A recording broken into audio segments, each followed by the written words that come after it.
In Genesis chapter 1, we hear God bless them, saying, "Be fruitful and multiply and fill the waters in the seas and let birds multiply in the earth."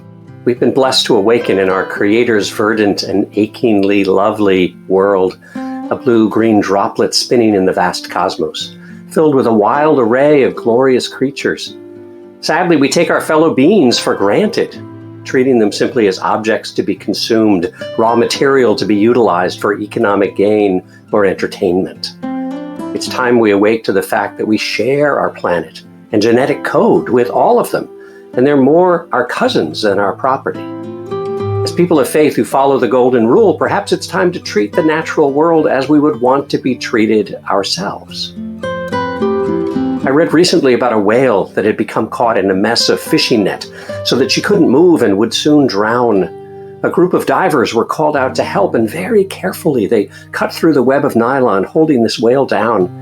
They cut around the fins and back flippers, aware that they could easily be severely hurt if the whale began to lash and struggle. One diver spoke with awe of looking directly into her enormous eye, which seemed gentle and curious. Finally, when all of the fishing net was cut, the whale floated free, but then turned around suddenly. She swam up to each of the divers and gently nuzzled them. The divers were convinced that the whale had turned back out of gratitude to thank each of them for saving her life. We share similar feelings, sight, breath, grief, and love with other wondrous creatures. Our climate crisis is humbling us to recognize our place in the great web of life.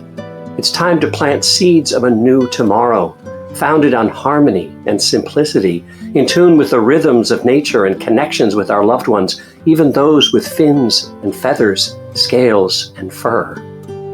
Now's the time to fight against climate change by joining local groups like 350.org, the Sierra Club, Extinction Rebellion, or the Sunrise Movement, and vote.